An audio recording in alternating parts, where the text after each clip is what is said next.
Very good morning, my dear friends.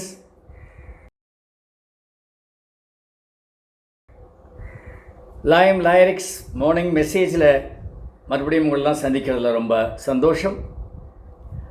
இன்றைக்கு topic act swiftly, விரைவாக செயல்படுங்கள். Time is very precious, moments are very precious. Our decision making is also very important and precious. ஒரு Japanese proverb இருக்கு, if you get on the wrong train, be sure to get off at the nearest railway station. The longer you stay on, the longer you travel on, the more expensive the return trip will be, and it will be very difficult as well. They were not talking about trains alone. நீங்கள் புரிஞ்சுப்பீங்க.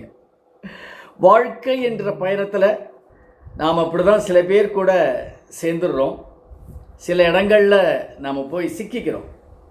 அது திருமண பந்தமாக இருக்கலாம், இல்லை நாம் வேலை பார்க்குற ஆர்கனைசேஷனாக கூட இருக்கலாம். நிறைய ஆர்கனைசேஷனில் நமக்கு ஒத்து வராமல் இருக்கும். நமக்கு அந்த பிளேஸ் கன்ஜீனியலாக இருக்காது. எல்லாரும் எல்லா இடத்துலையும் சர்வைவ் ஆகுன்னு சொல்ல முடியாது. என்கிட்ட என்னுடைய கவுன்சிலிங் எக்ஸ்பீரியன்ஸில் நிறைய இந்த மாதிரி நான் பார்த்துருக்கேன். ஒரு போஸ்ட் மேரிட்டல் கவுன்சிலிங் என்கிட்ட வந்தது. மேரேஜ்னு கூட சொல்ல முடியாது, அதை நிச்சயதார்த்தம் ஆயிருந்தது. பொண்ணு பார்த்துட்டு அந்த பையன் போயிருந்தான். இவங்க அந்த பொண்ணு வீட்டில் என்ன பண்ணாங்க, பையனை பற்றி விசாரிச்சிருக்காங்க. பையன் ஒரு உடம்பு சரியில்லாத ஒரு ப்ராப்ளம் இருக்குது அப்படின்லாம் கேள்விப்பட்டேன். அப்போ நான் சொன்னேன், this is high time for you. உங்களுக்கு அந்த பையனை பிடிச்சிருக்கு, அவனுடைய பொருளாதார வசதி நல்லா இருக்குது, அவன் உங்கள் பொண்ணுக்கு ஒத்து வருவான் அப்படின்னு நினச்சிங்கன்னா ஓகே, ப்ளீஸ் ப்ரொசீட். இன்னும் பொண்ணு பார்த்துட்டு போயிட்டு நிச்சயதார்த்தம் ஆகிருக்கு, அவ்வளோதான், கல்யாணம் ஆகலை. உங்களுக்கு இந்த நேரத்தில் கூட யூ கேன் அதை ஸ்டாப் பண்ணலாம். ஆனால் அவங்க என்ன பண்ணிட்டாங்க, ஏதோ நான் சொன்னதை கேட்கல. கிட்டத்தட்ட ஒரு மணி நேரம் பேசிகிட்டு இருந்தாங்க, போயிட்டாங்க. ஒரு 3 months கழித்து எனக்கு மேரேஜ் இன்விடேஷன் வந்தது வாட்ஸ்அப்பில். அதுக்கப்புறம் கல்யாணமும் ஆயிடுச்சு.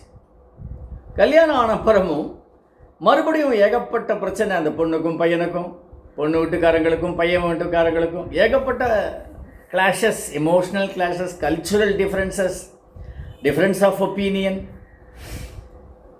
என்னென்னவோ பிரச்சனைகள். அப்போ நான் சொன்னேன், கல்யாணத்துக்கு முன்னாலே நான் உங்களுக்கு ஆலோசனை சொன்னேன், இல்லைனா என்கிட்ட இன்றைக்கி வந்திருக்க வேண்டிய அவசியமே இல்லை. பட் நான் சொன்னதை நீங்கள் கேட்கல. இப்போவும் சொல்கிறேன், கோ ஃபார் டைவர்ஸ். சார் என்ன சார் இப்படி சொல்லிட்டீங்க, கல்யாணம் ஆகி போச்சு சார், மறுபடியும் இந்த பொண்ணுக்கு எப்படி, அந்த பொண்ணு is she happy? No, she is not happy. அப்புறம் it's a wrong place for her to live on, to live with. High time இப்போ வந்துருங்க, பண்ணிவிட்டு வந்துருங்க, ஸ்மூத்தாக வெளில வந்துருங்க. வரல, ஒரு குழந்த கன்சீவ் ஆகிடுச்சு அந்த பொண்ணு, அதுலேயே 2 குழந்தை வேறு டெலிவரி ஆச்சு. அந்த 2 குழந்தையும் வளர்க்குறதுக்கு பெரிய கஷ்டப்பட்டு எப்படியோ வளர்த்து கடைசியில் மறுபடியும் குழந்தையோடு கொண்டு போய் அந்த பொண்ணை விட்டாங்க. மறுபடியும் சரியில்லை. இப்போது அது நான் வீட்டுக்கு வந்துடுவேன் அப்படிங்கிறது, குழந்தையோட, 2 குழந்தையோட.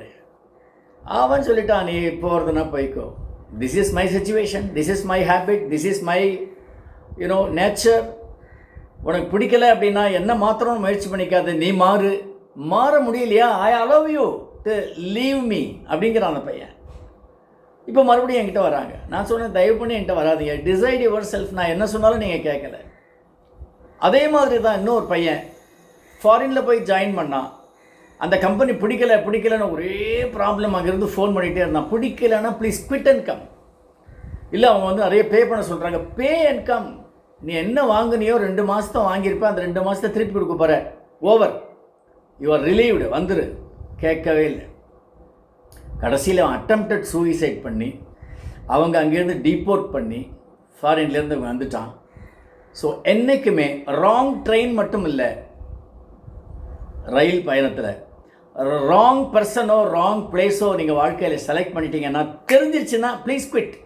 Please get off, stop the journey, move away. அதை விட்டுட்டு ப்ரொலாங் பண்ணிங்கன்னா all the best my dear friends.